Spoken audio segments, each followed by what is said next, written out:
my humble opinion is that I'm just seeing the two sides of the interpretation of the code. Honorable Mr. Chief Justice, Justice G.Y. Chandrachud, when he was interpreting Article 341 and Article 342 of the Constitution, he very specifically distinguishes and establishes that the court is not crossing the boundaries of its jurisdiction. The court is not causing any outreach at all by giving a justification that what 341 and 42 means is that for any inclusion or for any exclusion, that procedure is applicable.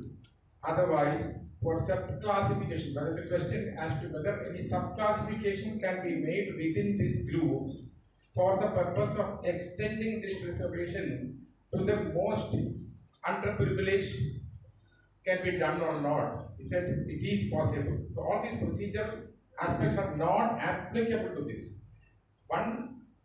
Two points are there for extending reservations or enshrining reservation in a constitutional system.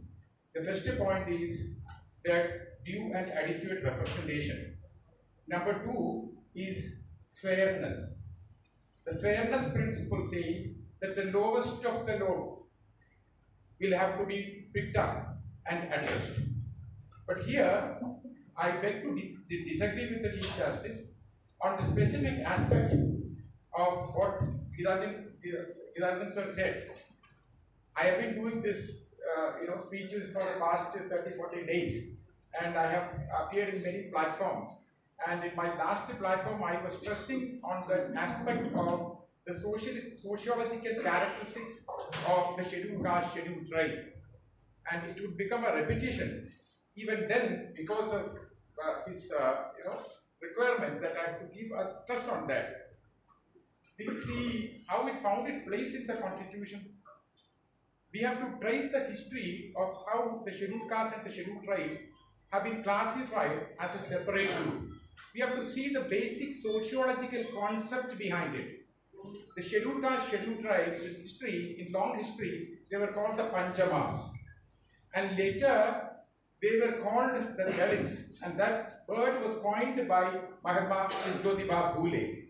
What is the meaning of the word Dalit? Is that they are the scattered, they are the broken, they are the outcast, they are the untouchables, they are subjected to humiliations, and they are subjected to ill treatment. Now, afterwards, in the 1950, the British Raj conducted a detailed inquiry into the lives and standards of the people who are classified as Dalits, and they classified it as depressed classes of India. And as people think, the reservation policy began in India, originated in India, and it is for the first time introduced in India only through the Constitution. No. Reservation, and that too for seats that were reserved for in the provincial assemblies, that took place for the first time through the intervention of the British Raj in the 1935 India Act, Government of India Act. So the whole thing is this. And see the different nomenclature the scheduled caste takes. Panchamas, Dalits, the depressed classes, and Mahatmaji termed it as Harijans. So what we have to see is, apart from this, all other aspects of slight differences, as you rightly pointed out, which separates the caste. If we go for a penetrative study or sociological approach, we'll see subtle, small differences among castes. That is a fact. But instead of that, the homogeneity is established not through that aspect. The sociological method of analyzing the general characteristics of the scheduled caste, scheduled tribe is the principle that they are the landmark. There is a systematic theory and a methodology, and that systematic theory and methodology of sociology says that all those castes, I stress the point, all those castes which fall below the purity rituals of a religion. Now, I'm not intending to blame any particular religion or whatever it is, but as a matter of fact, the difference between caste and race, according to high academic studies and reports, says that because caste has the sanction of a religion, it is more rigid than the practice of race.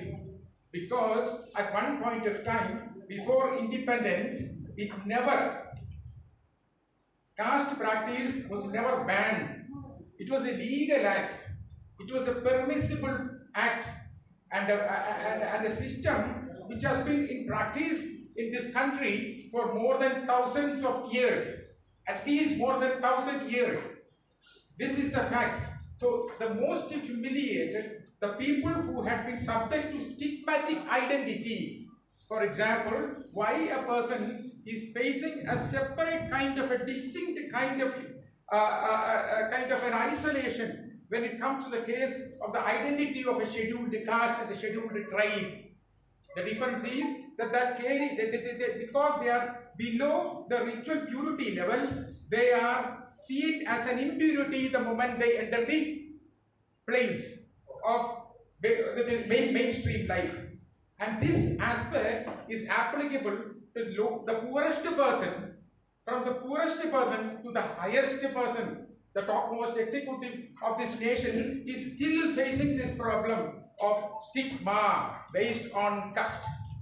So this is the point which runs from the first caste. If we suppose, for example, we take the list of the scheduled caste, scheduled tribes, which will come to approximately 53 castes, and if we trace the uniformity of one caste to the end of the caste, you find the stigma attached to it on a different degree, on a different level. So you cannot compare a Pulaya with an Idava, a Paraya with an Idava, a Paraya with a Divara. But there is this stigmatic identity between a Paraya and a Pulaya, a Veda and a Pulaya. So this is how the sociology classifies the scheduled caste and bring them under one umbrella to look at them, understand the social, economic and political standards. So that uniformity would be destroyed because of this interpretation. Besides this, Dr. Ambedkar was very much afraid of another aspect which I would like to tell you. That is, by presenting this particular special protection that have to be given to the scheduled caste under 341 and 342, what he apprehended was that he was always talking about that concept called oligarchy. Oligarchy. He was always afraid of the oligarchy.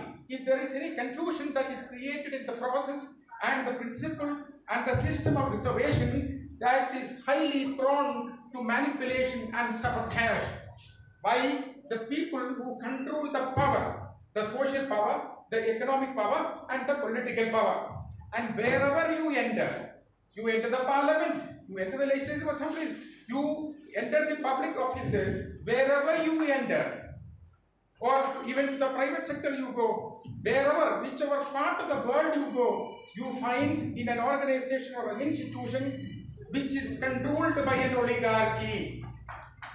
Now, confusions always give more and more discretionary power to the oligarchy, who would establish dominance over others, and the whole purpose of reservation of bringing a balance, bringing an equilibrium in a given society would be destroyed.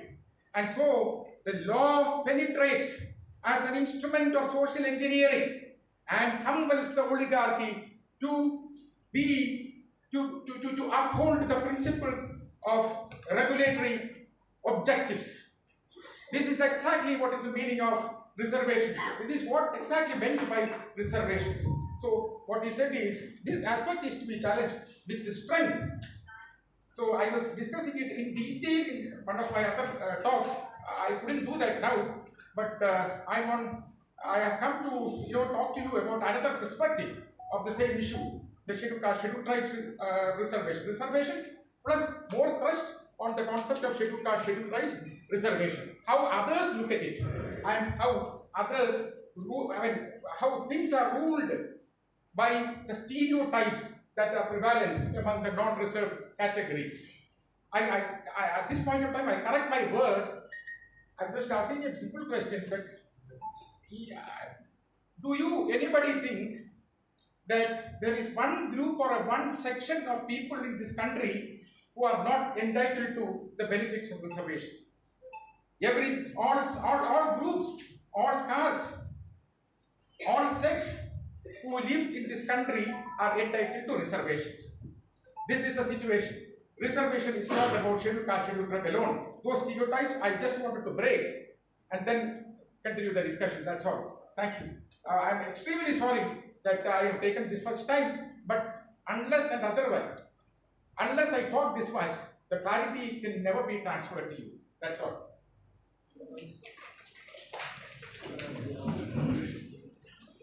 So,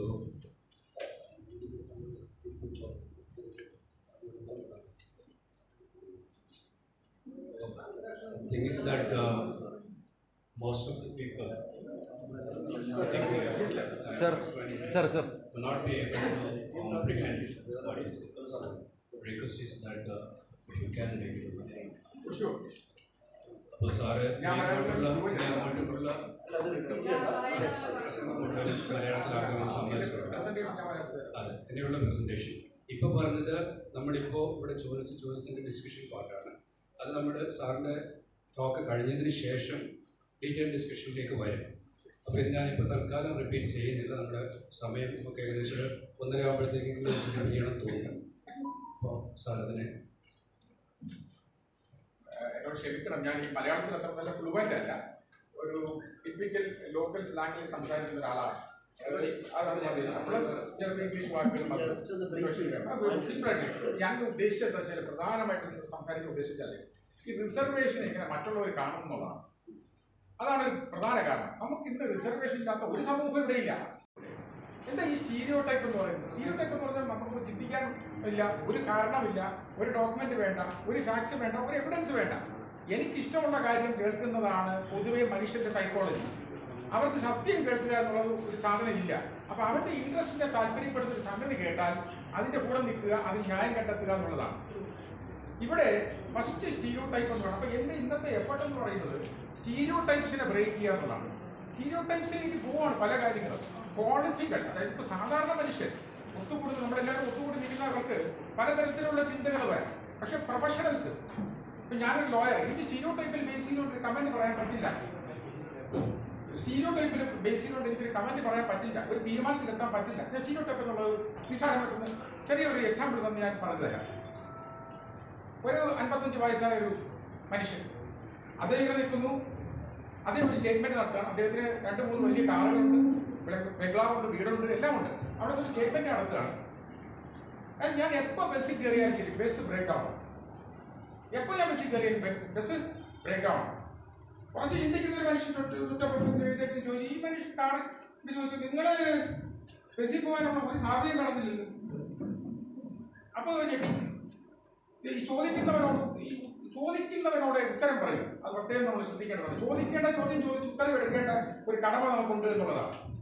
അപ്പോൾ ഇദ്ദേഹം പറഞ്ഞു, ഞാൻ ബസ്സിൽ ഞാനൊരു college സ്റ്റുഡൻ്റായിരുന്നപ്പോൾ സഞ്ചരിച്ചിട്ടുണ്ട്.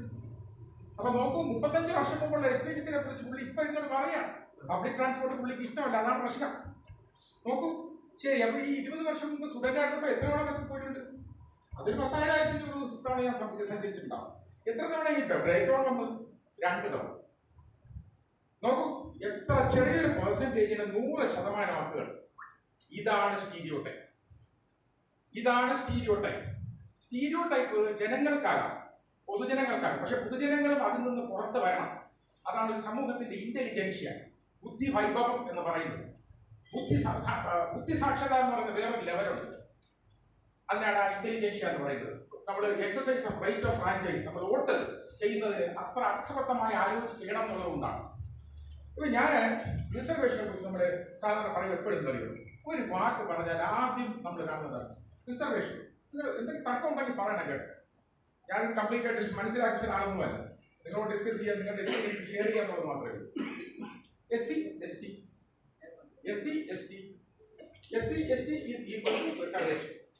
എന്നാൽ അതാണോ സത്യം? Scheduled caste schedule ട്രൈബിന് തുടക്കത്തിൽ ഇന്ത്യ സ്വതന്ത്രമാകുന്ന സമയത്ത് സ്പെഷ്യൽ പ്രൊട്ടക്ഷൻ കൊടുക്കണമെന്നുള്ളത് അന്നത്തെ കോൺസ്റ്റിറ്റ്യൂഷണൽ മാൻഡേറ്റ് ആക്കി അത് തീരുമാനമെടുത്തു. അങ്ങനെ scheduled caste schedule tribe reservation കിട്ടി ഇല്ലെന്ന് പറയുന്നില്ല. പക്ഷേ അതിനുശേഷം ആ കാലത്ത് ഒരു 10 വർഷം കഴിഞ്ഞപ്പോൾ തന്നെ സംസ്ഥാനങ്ങളിലെല്ലാം തന്നെ റിസർവേഷൻ സംസ്ഥാന തലത്തിൽ നടത്തിക്കൊണ്ടുകൊണ്ടേയിരുന്നു. അത് മറ്റ് സമുദായങ്ങൾക്കും കൊടുത്തുകൊണ്ടിരുന്നു. നമ്മളൊന്നും അതിനൊന്നും എതിരൊന്നുമല്ല, എനിക്കതൊന്നും തർക്കമൊന്നുമുള്ള കാര്യമല്ല.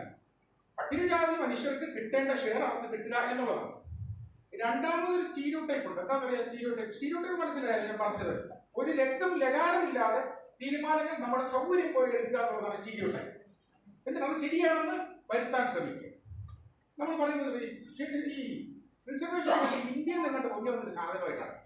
ഡോക്ടർ അംബേദ്കർ ഇന്ത്യയിൽ എവിടെ വെച്ചിട്ടോ കണ്ടു, ഇന്ത്യയിൽ ഒരു പ്രശ്നമാക്കി മാത്രം കൊണ്ടുവന്ന ഒരു സാധനമായിട്ടാണ് റിസർവേഷനെ കുറിച്ച് പറഞ്ഞു. അങ്ങനെയല്ല. റിസർവേഷൻ എന്ന് പറയുന്നത് ഗ്രീക്ക് സമൂഹത്തിൽ തന്നെ ഉണ്ടായിരുന്ന കാര്യമാണ്. സ്വതന്ത്ര തിരുവിതാംകൂറിൽ അയ്യൻകാളി ശ്രീമൂല പ്രജാസഭ അംഗമാകുന്നത് പട്ടികജാതി പട്ടികവർഗ സമൂഹത്തിന്റെ റെപ്രസെന്റേറ്റീവ് ആയിട്ട്. അത് ഒരു തരത്തിലെ റിസർവേഷനാണ്. ഇനി ലോകത്തെ റിസർവേഷനെ കുറിച്ച് സംസാരിക്കുന്നത് അഫർമേറ്റീവ് ആക്ഷൻ എന്നാണ്. അമേരിക്ക പോലെയുള്ള വികസിത രാജ്യങ്ങളിൽ പുരോഗമന ജനാധിപത്യ സംവിധാനങ്ങളുള്ള സകല രാജ്യങ്ങളിലും സ്ത്രീകൾക്കും കുട്ടികൾക്കും ഈ ലേബറേഴ്സ് ആയിട്ടുള്ളവർക്കും മൈഗ്രന്റ് ലേബറേഴ്സ് ആയിട്ടുള്ളവർക്കും ലിംഗ്വിസ്റ്റിക് മൈനോറിറ്റി ആയിട്ടുള്ളവർക്കും മൈനോറിറ്റീസിനും ഒക്കെ ഈ പറഞ്ഞ അഫർമേറ്റീവ് ആക്ഷനും പ്രൊട്ടക്ഷനും കൊടുക്കാറുണ്ട് എന്നുള്ളത് നമ്മളെല്ലാം മനസ്സിലാക്കേണ്ടതാണ്. അതുകൊണ്ട് ആ സ്റ്റീരിയോടൈപ്പ് പോയേ യൂണിവേഴ്സൽ ഡിക്ലറേഷൻ ഓഫ് ഹ്യൂമൻ റൈറ്റ്സിൽ സമത്വവും സാഹോദര്യവും സ്വാതന്ത്ര്യവും പറഞ്ഞു വെച്ചിരിക്കുന്ന ആ പ്രിൻസിപ്പിളിൽ നിന്നാണ് നമ്മൾ ഇവിടെ റിസർവേഷൻ കൊണ്ടുവന്നതെന്ന് നമ്മൾ മനസ്സിലാക്കണം. അതുകൊണ്ട് ഇത് ഇന്ത്യയിൽ സൃഷ്ടിച്ച് പട്ടികജാതിക്കാർക്ക് മാത്രം സൃഷ്ടിച്ചെടുത്ത ഒരു പ്രത്യേക സാധനമല്ല റിസർവേഷൻ. അതുപോലെ തന്നെ റിസർവേഷൻ എന്ന് പറയുന്നത് 10 വർഷം കൊണ്ട് അവസാനിപ്പിക്കേണ്ട കോൺട്രാക്ട് ആയിട്ട് പറ്റുന്നതാണ്. അത് ഏറ്റവും വലിയ മറ്റൊരു സ്റ്റീരിയോടൈപ്പ്. റിസർവേഷൻ എന്ന് പറയുന്നത് 10 വർഷത്തെ പീരീഡ് വെച്ചത് എന്തിനാണെന്ന് വെച്ചാൽ റിസർവേഷൻ ഒരു ഒബ്ജക്റ്റീവ് ഉണ്ട്. എന്താണ് ഒബ്ജക്റ്റീവ്, എന്താണ് ലക്ഷ്യം, എന്താണ് ഇതിന്റെ കാരണം റിസർവേഷൻ കൊണ്ടുവരുന്നത്? ഏറ്റവും പിന്നോക്കരായ മനുഷ്യരെ സഹായിക്കുക, അവരെ മുന്നോട്ട് കൊണ്ടുവരിക. ഇൻക്ലൂസീവ് പൊളിറ്റിക്സ് എന്ന് പറയുന്നത് ജനാധിപത്യത്തെ സംബന്ധിച്ച് പുറമേ നിൽക്കുന്നവർ, കാണാനില്ലാത്തവർ അവർ ഈ രാജ്യത്തുണ്ടെങ്കിൽ അവരെ പോയി കണ്ടുപിടിച്ച് കൊണ്ടുവരിക എന്നുള്ളതാണ്. പുരോഗമന ജനാധിപത്യ സംവിധാനം എന്ന് പറയുന്നത് ഒരു ജോയിന്റ് ഫാമിലി പോലെയാണ്, ഒരു കൂട്ടുകുടുംബം പോലെയാണ്. ഈ കൂട്ടുകുടുംബത്തില് അച്ഛനമ്മമാരാണ് ഗവൺമെന്റ് എന്ന് പറയുന്നത്, ഗവൺമെന്റ് ഓർഗൻസ് എന്ന് പറയുന്നത്, ലെജിസ്ലേച്ചർ, എക്സിക്യൂട്ടീവ്, ജുഡീഷ്യറി. അവർക്ക് ഓരോ താല്പര്യങ്ങൾ അനുസരിച്ച് ചിന്തിക്കാൻ പറ്റില്ല. പല പല താല്പര്യങ്ങളാണ്, പല പല ഗ്രൂപ്പുകൾക്ക്, പല പല സെക്ഷൻസ്. മക്കൾക്ക് പല പല താല്പര്യങ്ങളാണ്. പക്ഷെ ഈ മക്കളെ പാർട്ടീഷൻ നടത്തുന്ന സമയത്ത് ഈ മക്കളുടെ പോർഷൻസ് തിരിച്ച് നോക്കണം. എന്നിട്ട് ആ പോർഷൻസ് അവർക്ക് ഉള്ളത് കൊടുത്തില്ലെങ്കിൽ ഉള്ള പ്രശ്നം എന്താ? അച്ഛനമ്മയും പിന്നെ വലുതായിട്ട് സ്നേഹിക്കുന്നില്ല മക്കൾ. അവർ വിരിഞ്ഞു പോകാനുള്ള ടെൻഡൻസി കാണിക്കും. അപ്പൊ ഒരു രാജ്യത്തെ ഒത്തൊരുമിച്ച് കൊണ്ടുപോകുന്നവരാണ് ഏറ്റവും പാവപ്പെട്ട മനുഷ്യൻ, അല്ലെങ്കിൽ ഏറ്റവും ദരിദ്രനായ. ദാരിദ്ര്യം എന്നുള്ളത് മാത്രമല്ല, ഏറ്റവും ഒഴിവാക്കപ്പെട്ട് മുഖ്യധാരയിൽ ഇല്ലാത്ത മനുഷ്യരെ പോയി വിളിച്ചുകൊണ്ടുവന്ന് ഉൾപ്പെടുത്തുക എന്നുള്ളത്. ആ പ്രിൻസിപ്പിൾ അനുസരിച്ചാണ് റിസർവേഷൻ വരുന്നത്. അങ്ങനെ പട്ടികജാതിക്കാരെ 10 വർഷം കഴിഞ്ഞ് എവരോ പറയും 10 വർഷം കഴിയുമ്പോഴും ഈ സമൂഹത്തെ റിവ്യൂ ചെയ്യണം എന്നുള്ളതാണ്. റിവ്യൂ ചെയ്യുക എന്ന് പറയുമ്പോൾ ഇവരുടെ ജീവിത നിലവാരം എന്താണെന്ന് അറിഞ്ഞതിന് ശേഷം ഇത് തുടരണോ വേണ്ടയോ എന്നുള്ളത്. അത് ഇന്നും എന്നും എല്ലാ കാലവും ഈ ഒരു റിസർവേഷൻ ഫോം ആയിരിക്കില്ല. പല ഫോമിൽ ഈ അഫർമേറ്റീവ് ആക്ഷൻ അല്ലെങ്കിൽ റിസർവേഷൻ തുടരേണ്ടത് രാജ്യത്തിന്റെ ബാധ്യതയാണ്, ഒരു വെൽഫെയർ സ്റ്റേറ്റിന്റെ ബാധ്യതയാണ്. നമ്മൾ direct principles of state policy നോക്കുമ്പോൾ റിസർവേഷൻ ഒരിക്കലും അത്തരത്തിൽ കാര്യമില്ലാതെ അവസാനിപ്പിക്കാൻ പറ്റുന്ന കാര്യമല്ല. അപ്പൊ അതുകൊണ്ട് 10 വർഷം കഴിഞ്ഞു ഈ പറഞ്ഞ പട്ടികജാതിക്കാർക്ക് മാത്രമാണ് റിസർവേഷൻ ഉള്ളത്. അത് തീർന്നു. മണ്ടൽ കമ്മീഷൻ വന്നു, OBC 27%. അത് കഴിഞ്ഞിട്ട് ഇപ്പോ അപ്പർ കാസ്റ്റ് EWS കൊടുത്തിരിക്കുന്നു. പിന്നെ ഈ റിസർവേഷൻ എന്ന് കാണുമ്പോൾ പലരും ഈ സീറ്റ് റിസർവ് ചെയ്യുന്നതിനെ കുറിച്ച് മാത്രമേ കാണുന്നുള്ളൂ. മൈനോറിറ്റി റൈറ്റ്സ് എന്ന് പറയുന്നത് ഒരു പ്രത്യേക തരത്തിലുള്ള പ്രിഫറൻഷ്യൽ റിസർവേഷൻ ആണ് മൈനോറിറ്റി റൈറ്റ്സ്. അതുപോലെ തന്നെ സ്ത്രീകളുടെ റൈറ്റ്സ് പ്രത്യേകം ഒരു പ്രിഫറൻസ് കൊടുത്ത് ട്രീറ്റ് ചെയ്യേണ്ടതാണ്. ട്രാൻസ്ജെൻഡറിന്റെ റൈറ്റ്സ് പ്രത്യേകം പ്രിഫറൻസ് കൊടുത്ത് ട്രീറ്റ് ചെയ്യണം. ഇല്ലെന്നുണ്ടെങ്കിൽ ഇവരെല്ലാം തകർന്നു പോകും, ജീവിതം തകർന്നു പോകും. അതാണ് അതിന്റെ ബേസിക് കോൺസെപ്റ്റ്. രണ്ടാമത് നമ്മൾ വരുമ്പോൾ ഞാൻ ഒരുപാട് കാര്യങ്ങൾ പറയാനുണ്ട്, പക്ഷെ അത് പറയാൻ പറ്റുന്നില്ല. പിന്നെ രണ്ടാമതൊരു കാര്യം പറഞ്ഞു വരുമ്പോൾ നമുക്ക് വെൽത്തിനെ കുറിച്ച് സംസാരിക്കാം. ഈ വെൽത്ത് എന്ന് പറഞ്ഞാൽ എന്താണ്? എനിക്ക് കുറച്ച് ശമ്പളമുണ്ട്, പക്ഷേ എനിക്ക് 100 ബാധ്യതയുണ്ട്. ആ ബാധ്യതകളെല്ലാം തീർന്നു കഴിയുമ്പോൾ ഈ ശമ്പളം കാണത്തില്ല ബാക്കി. അപ്പൊ ശമ്പളമല്ല നമ്മുടെ വെൽത്തിന്റെ ആധാരം. ഇന്റർ ജനറേഷണൽ ഫൈനാൻഷ്യൽ സ്റ്റെബിലിറ്റി എന്ന് പറയും. തലമുറകളായി ഒരു ജോലിയും വരുമാനവും ഇല്ലാതെ തന്നെ അവരവർക്കുള്ള സ്വത്ത് വിറ്റ് ജീവിക്കാൻ കഴിയുന്ന അവസ്ഥയാണ് Inter generational stability, financial stability. ഈ ഇന്റർ ജനറേഷൻ ഫൈനാൻഷ്യൽ സ്റ്റെബിലിറ്റി എന്ന് പറയുന്നത് മറ്റ് വിഭാഗം മനുഷ്യർക്കുള്ളതുപോലെ പട്ടികജാതി സമൂഹത്തിലെ 1% പോലും ഇല്ല എന്ന വാസ്തവം നമ്മൾ തിരിച്ചറിയും. ബാബുജി സാർ പറഞ്ഞതുപോലെ ഇവിടെയാണ് ഡോക്യുമെന്റേഷന്റെ അത്യാവശ്യം. ഗീതാനന്ദൻ സാർ പറഞ്ഞതുപോലെ 15 ഡോക്യുമെന്റ്, ഒരു 100-200 ഡോക്യുമെന്റ് നമുക്ക് കാണിക്കാൻ പറ്റും. ഇനി എങ്ങനെ വ്യത്യാസപ്പെട്ടിരിക്കുന്നു? ഞാനൊരു സിമ്പിൾ എക്സാമ്പിൾ, നമുക്ക് കേരളത്തിന്റെ എക്സാമ്പിൾ പറഞ്ഞുകൊണ്ട് ഞാൻ നിങ്ങൾക്ക് പറയാം. കേരളത്തിലെ 2007-2008 ഒരു സർവേ നടത്തി. കേരളത്തിലെ ശാസ്ത്ര സാഹിത്യ പരിഷത്തിന്റെ സർവേയാണ്. ഇത് എത്ര പേർക്ക് കോപ്പി ഉണ്ടെന്ന് പറഞ്ഞു. ഞാൻ എപ്പോഴും കണ്ടതായിട്ട് ഓർമ്മയുണ്ട്, പക്ഷെ എന്റെ കോപ്പി എനിക്ക് കിട്ടാൻ പറ്റുന്നില്ല. ഒരു 1-ാം തരം ശാസ്ത്രീയ അവലോകനമാണ്. അത് പറയുന്നത് എന്താണെന്നറിയോ? ഇവിടെ ആരാണ് സമ്പന്നർ? നോക്കൂ, നിങ്ങളുടെ സാമൂഹിക സ്റ്റാറ്റസ് എന്താണോ അതനുസരിച്ചാണ് സമ്പത്ത് നിൽക്കുന്നത്. ഏറ്റവും ഉയർന്ന ജാതിക്കാരാണ് ഏറ്റവും വലിയ സമ്പന്നർ. ഞാൻ വ്യക്തികളെ കുറിച്ചല്ല പറയുന്നത്, ഞാൻ ഒരു ഗ്രൂപ്പിനെ കുറിച്ചാണ്. ഈ വ്യക്തികളെ കുറിച്ച് പറയുന്നത് വീണ്ടും സ്റ്റീരിയോടൈപ്പായി മാറും. തെറ്റായ ഒരു യാസ്റ്റിക്കാണ് വ്യക്തികളെ കുറിച്ച്. ആ സർവേ പറയുന്നത് 10% വരുന്ന ഉയർന്ന ജാതിയിൽപ്പെടുന്ന ആളുകൾ, സമ്പന്നരായ ഉയർന്ന ജാതിയിൽപ്പെടുന്ന ആളുകൾ. 10% വരുന്ന ലോവസ്റ്റ് എന്ന് പറയുമ്പോൾ ആരാ വരുന്നത്? Lowest schedule caste, തർക്കമൊന്നുമില്ല.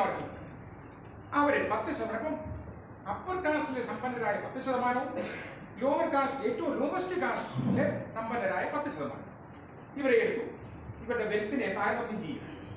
വെൽത്തിനെ താരതമ്യം ചെയ്യുമ്പോൾ അപ്പർ കാസ്റ്റിലെ 10% സമ്പന്നരുടെ കയ്യിലാണ് 47% പ്രോപ്പർട്ടി പൊസഷൻ. ശ്രദ്ധിച്ചു കേൾക്കണം. എന്നാൽ ഈ പറഞ്ഞ so-called creamy layer schedule caste, scheduled അവരുടെ സമ്പന്നരുടെ 10%-ത്തിന്റെ 10% എന്ന് പറയുന്നത് ഈ ടോട്ടൽ പ്രോപ്പർട്ടിയുടെ 1%. വ്യത്യാസം 46 ഇരട്ടി. 46 ഇരട്ടിയാണ്. യുണൈറ്റഡ് നേഷൻസ് ഡെവലപ്മെന്റ് പ്രോഗ്രാമിന്റെ നിബന്ധന അനുസരിച്ച് ഒരു ജനാധിപത്യ സമൂഹത്തിൽ ജീവിക്കുന്ന സ്ഥലത്ത് സമത്വ സിദ്ധാന്തം അനുസരിച്ച് ജനാധിപത്യ സംവിധാനത്തിലൂടെ ഭരണം മുന്നോട്ട് പോകുന്ന ഒരു ഭരണ സംവിധാനത്തിന് കീഴിൽ ജീവിക്കുന്ന മനുഷ്യരെ സംബന്ധിച്ച് ഇക്വാലിറ്റി എന്നുള്ളത്, equality, justice, social, economic and political, അതല്ലാതെ ഞാൻ നിന്നെ തൊടാതിരിക്കുന്നു അല്ലെങ്കിൽ നിന്നെ വീട്ടിൽ കയറ്റുന്നു, ഇതൊന്നും അല്ല ഇക്വാലിറ്റിയുടെ കോൺസെപ്റ്റ് എന്ന് പറയുന്നത്. Balance of power, balance of finance as well, അതും കൂടെ വരുന്നു. അപ്പൊ ഇവിടെ നോക്കൂ, 46 തവണ ഇരട്ടിയാണ് വ്യത്യാസമെങ്കിൽ ആ സമൂഹത്തിൽ ഇക്വാലിറ്റി എന്ന് പറഞ്ഞ കോൺസെപ്റ്റ് കൃത്യമായി നടപ്പിലാവുന്നില്ല എന്നാണ്. ഇത് വളരെ സീരിയസ് ആയിട്ട് പരിശോധിക്കേണ്ടതാണ്. അതുകൊണ്ട് തന്നെയാണ് നമ്മൾ ഡേറ്റാസ്, അതായത് സാമൂഹ്യ ശാസ്ത്ര മെത്തേഡ്സിലൂടെ പഠനം നടത്തി ഇതിനെ സംബന്ധിച്ചുള്ള വിവര കണക്കുകൾ എടുക്കാൻ വലിയ ബുദ്ധിമുട്ടൊന്നുമില്ല പ്രിയ സഹോദരങ്ങളെ. വളരെ എളുപ്പത്തിൽ ചെയ്യാവുന്നതാണ്. ടെക്നോളജി അത്രമാത്രം അഡ്വാൻസ് ചെയ്തിരിക്കുന്നു. അത് കഴിഞ്ഞ് അപ്പൊ ഇതാണ് വെൽത്ത് എന്ന് പറയുന്നത്. മൂന്നാമത്തെ ആസ്പെക്ട്, നമ്മൾ ജസ്റ്റ് ഒന്ന് വെൽത്തിനെ കുറിച്ച് നോക്കുമ്പോഴേ നമ്മൾ പല കാര്യങ്ങളൊന്ന് ഒന്ന് കാൽക്കുലേറ്റ് ചെയ്യണം. ചോദിച്ചോളൂ പ്ലീസ്, ചോദിച്ചോളൂ.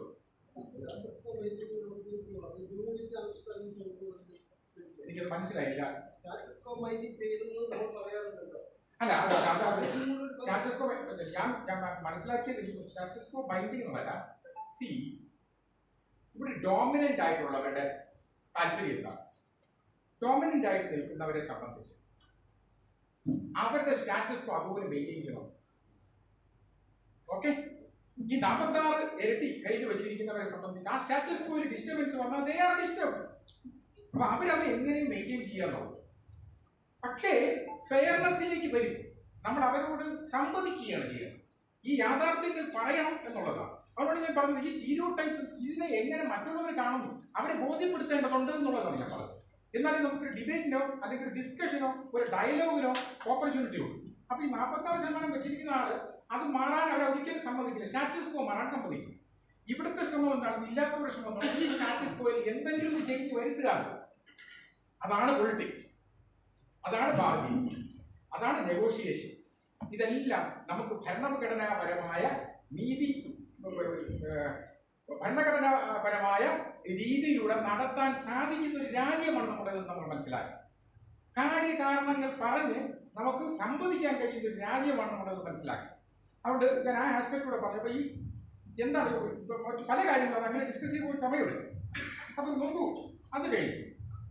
ഈ ഇതാണ് വെൽത്ത് എന്ന് പറഞ്ഞത്. വെൽത്ത് മനസ്സിലായി. അതുപോലെ തന്നെ സ്റ്റീരിയോ ടൈപ്പ് എന്നറിയോ? പാവങ്ങൾ ഇപ്പോ റിസർവേഷൻ ഉണ്ട്, അവർക്കെല്ലാം ഉണ്ട്. SC ST ഉണ്ട്, അവർക്കെല്ലാം ഉണ്ട്, ഇവർക്കെല്ലാം ഉണ്ട്. എല്ലാ സമൂഹത്തിനും, പാവപ്പെട്ട സമൂഹത്തിനും ഫണ്ട് അലോക്കേഷൻ ഉണ്ട് എന്നുള്ളത് മനസ്സിലാക്കുക. ഇത് ഒരു സ്റ്റീരിയോ ടൈപ്പാണ്. അതുപോലെ തന്നെ പോവർട്ടി എന്ന് പറയുന്നത് പട്ടികജാതി സമൂഹത്തിനിടയിൽ റിസർവേഷൻ കൊണ്ട് തീർന്ന ഒരു കാര്യമാണെന്നാണ് പലരും വിചാരിച്ചിരിക്കുന്നത്. പക്ഷേ നമ്മൾ മനസ്സിലാക്കേണ്ടത് 3,46,00,000 നമ്മുടെ പോപ്പുലേഷൻ, ജനസംഖ്യ. ഈ ജനസംഖ്യയിൽ 12% വരുന്നവരാണ് പട്ടികവർഗം. 2015 കണക്കാണ് ഞാൻ പറയുന്നത്. ഇതില് സർക്കാർ ജോലി എന്ന് പറയുന്നത് 5%. ഈ 5%ത്തിന്റെ 12% എന്ന് പറയുമ്പോൾ എല്ലാം കൂടെ ഒരു 55,000-60,000 ജോലി വരും.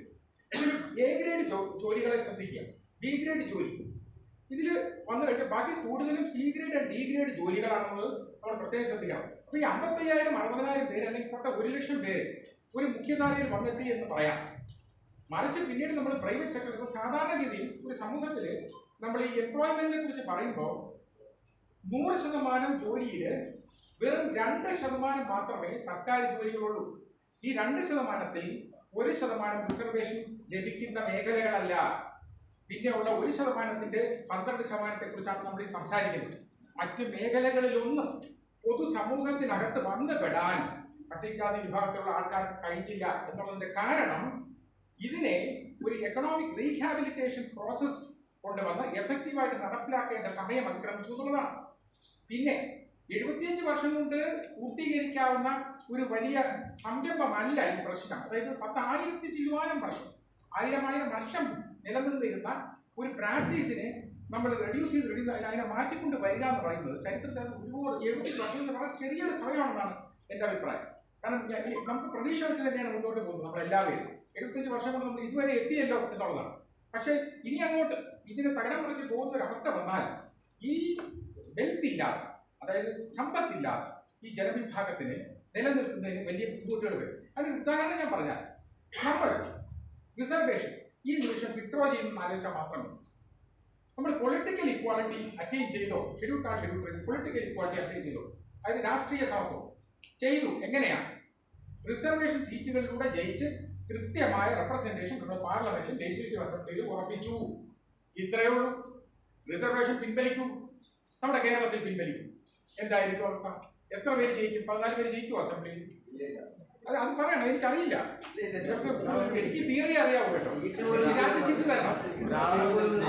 മൂവ്മെന്റിനാണ് നമ്മൾ സത്യം പറയുക എന്നുള്ളതാണ്.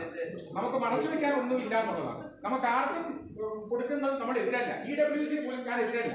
പക്ഷെ നമുക്ക് കിട്ടേണ്ടത് നമുക്ക് കിട്ടുക എന്നുള്ളതാണ്. അതിന് സത്യം പറയുക, സ്റ്റാറ്റിസ്റ്റിക്സ് പറയുക, ഡോക്യുമെന്റ്സ് കൊടുക്കുക. And we want our share.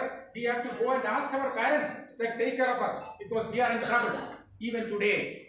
ഈ ആസ്പെക്ട് ആണ്. അടുത്തത് ഞാൻ പറഞ്ഞു വരുന്ന ഒരു പ്രധാനപ്പെട്ട കാര്യം, സോഷ്യോളജിക്കൽ പോയിന്റ് പറയുമ്പോൾ ഈ പറഞ്ഞ നമ്മുടെ സബ് ക്ലാസിഫിക്കേഷനെ നമുക്ക് ആ രീതിയിൽ വേണം പറയാം.